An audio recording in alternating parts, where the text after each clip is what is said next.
Just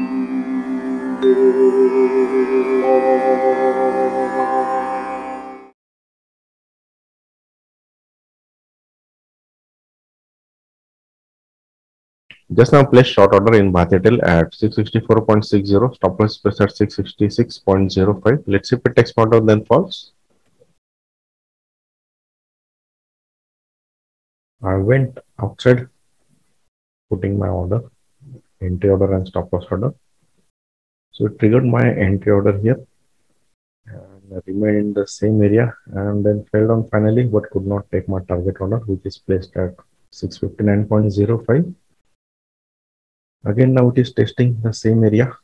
And a lot of sideways movement right now. So let's wait and watch till 310. Let's see what happens. This is a real test of patience. Once again, from this stop loss area, it is coming down. So right now, target is only 310. There is no price target now. Let's see.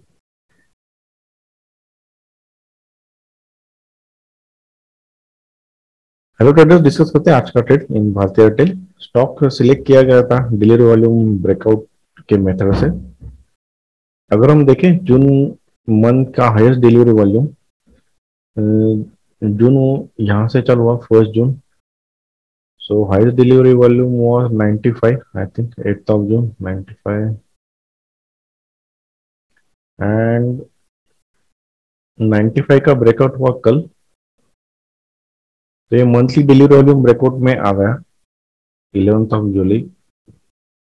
यहाँ से सिर्फ पता चलता है कि delivery volume आया, मतलब investors are interested in trading in this script. Direction समझेगा प्राइस के हिसाब से। तो प्राइस तो क्लियरली बेरिश था, नीचे क्लोज हुआ है, क्लियर बेरिश कैंडल है। तो आज का हाइपोथेसिस बेरिश साइड करने में कुछ दिक्कत ही नहीं थी, वेरी क्लियर हाइपोथेसिस था। अब देखते कहाँ से सेल किया गया। कल का डे अगर देखा जाए तो एक 2-3 कैंडल में पूरा खेल हो गया कल, बहुत बड़ा गैप डाउन होके। लेकिन अगर हम मार्क करें तो ये था इम्पोर्टेंट कैंडल का हाई एंड लो। और अगर हम स्विंग मार्क करें तो स्विंग यहाँ से आया, यहाँ तक, यहाँ गया, फिर स्विंग यहाँ पे आया, ऊपर गया और ये लास्ट स्विंग था। तो दो तीन ही स्विंग है इसमें। एक रेजिस्टेंस था, एक रेजिस्टेंस था और ये जो सपोर्ट ब्रेक हुआ था इस जगह पे, वो ब्रेक किया था इन दो कैंडल ने। ये ट्रेंडिंग कैंडल है बेरिश, तो मैं फर्स्ट कैंडल का क्लोज मार्क कर लेता हूँ। ये 3 लेवल थे और ये इंपॉर्टेंट कैंडल का लेवल था। तो जब प्राइस आज ओपन हुआ तो ओपन हुआ इन दोनों लेवल के ऊपर, जो इंपॉर्टेंट कैंडल का हाई एंड लो है। तो कहीं ना कहीं ये सपोर्ट ऐसा कंफर्म किया और ये स्ट्रॉन्ग बुलिश कैंडल है। बॉटम एक बहुत बड़ा था कंपेयर टू बॉडी, तो कहीं ना कहीं एक बुलिशनेस का साइन है, जो कि अपोजिट था मेरे हाइपोथेसिस के हिसाब से। तो थोड़ा कॉशियस होके मैंने ट्रेंड कंफर्म करके आज एंट्री लिया। अब वैसे देखा जाए तो इस 2 कैंडल ने भी रेजिस्टेंस कंफर्म किया, लेकिन वॉल्यूम नहीं था, पहली बात। दूसरी बात ये ऊपर गया और नीचे आया, तो इन 2 कैंडल ने ट्रेंडिंग बेरिश कैंडल थे ये 2 कैंडल, लेकिन कुछ लो ब्रेक नहीं कर पाई ये 2 कैंडल। तो अगर मैं नॉर्मली अगर सोचूं तो मैं यहाँ एंट्री ले लेता और यहाँ स्टॉप लॉस रख के। लेकिन फर्स्ट कैंडल को रीड करके और ये दोनों जो सपोर्ट कंफर्म हुए थे उनको रीड करके मैंने सोचा कि थोड़ा और कंफर्मेशन लेना चाहिए। तो मैं बताता हूँ कि और कंफर्मेशन क्या लिया। तो जब ये प्राइस ऊपर क्लोज हुआ विथ इंक्रीजिंग वॉल्यूम, जो सब बेयर वॉल्यूम से ज्यादा वॉल्यूम था, तो कहीं ना कहीं ये भी बुलिशनेस का साइन है और ये कंफर्म हो गया कि ये दोनों रेजिस्टेंस अब सपोर्ट में कन्वर्ट हो चुके हैं। अब प्राइस ने क्या करना चाहिए था, ये जो डे हाई था उसके ऊपर क्लोज हो जाना चाहिए था, क्योंकि ये विथ वॉल्यूम एक्टिविटी हुआ है, बुल्स आ गए हैं और ऊपर भी लेके गए थे प्राइस। तो नीचे क्यों आया प्राइस, ये क्वेश्चन है। तो इसका आंसर चार्ट से ऐसे मिलेगा कि शायद यहाँ पे सेलर एक्टिवेट हो गए हैं, लेकिन इतने सेलर एक्टिवेट नहीं है कि इस कैंडल का लो ब्रेक कर दे। तो कहीं ना कहीं ये साइडवेज दर्शा रहा था, तो थोड़ा वेट करके मैंने ट्रेड लिया। अब ट्रेड कैसे लिया ये बोलता हूँ। अगर 3 मिनट में देखा जाए और अगर मैं ट्रेंड ड्रॉ करूँ, सेम जो मैं 5 मिनट में करता हूँ डेली सपोर्टेशन निकालने के लिए,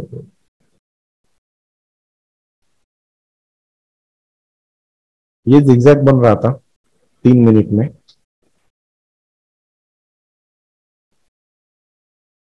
तो जब ये दोनों ये सपोर्ट बन गए थे, वापस एक बार रेजिस्टेंस बन गए क्योंकि प्राइस नीचे आया और विथ इंक्रीजिंग वॉल्यूम में एक्टिविटी हुआ, ये स्विंग हाई था। उसके बाद ये स्विंग हाई बना जो लोअर हाई था, और ये लो पहली बार ब्रेक हुआ इस कैंडल में। तो ये लोअर हाई लोअर लो कंफर्म हुआ। इसके बाद मैंने डिसीजन लिया कि मैं अब ट्रेड लूंगा इसमें शॉर्ट साइड, क्योंकि ये ट्रेंड कंफर्मेशन मैंने लिया था। अब ये जो लेवल है 64.70, तो उसके नीचे 10 पैसा मैंने ऑर्डर रखा था 64.60। आज थोड़ा गलती हुआ ऐसा मुझे लग रहा है, क्योंकि ये जो लेवल था, जो फर्स्ट कैंडल का जो हाई था वो 66 था, तो मैंने स्टॉप लॉस 66.505 रखा था। थोड़ा बड़ा स्टॉप लॉस था, लेकिन मेरे रूल्स के हिसाब से 0.25% से कम ही था। एक और स्टॉप लॉस यहाँ बैठ सकता था, वो था ये स्विंग हाई 65.40, उसके ऊपर 65.50 के ऊपर मैं रख सकता था, लेकिन शायद एक गलती हुआ देखने में, एनालिसिस करने में, कि मैंने स्टॉप लॉस थोड़ा बड़ा रखा। 1:4 टारगेट आ रहा था यस्टरडे लो के करीब, जो मैंने 59.05 रखा था टारगेट। एक्चुअली 1:3 देके गया, लेकिन मैं बुक नहीं किया क्योंकि 1:4 में जनरली लेता हूँ टारगेट। अगर ये स्टॉप लॉस कम रहता तो शायद 1:4 में मैं निकल जाता, लेकिन ठीक है, ये लर्निंग है। स्टॉप लॉस थोड़ा सा बड़ा हुआ आज। बहुत देर बाद प्राइस साइडवेज रह के फिर यहां मैं निकल गया, करीबन 3 बजे इस कैंडल में मैं निकल गया क्योंकि टाइम ही नहीं था। 3 बजे मैं निकल गया एट कॉस्ट। उसके बाद नीचे आया, लेकिन ठीक है, कभी कभी कॉम्प्रोमाइज करना पड़ता है। होप सो आपको ट्रेड समझ में आया। धन्यवाद।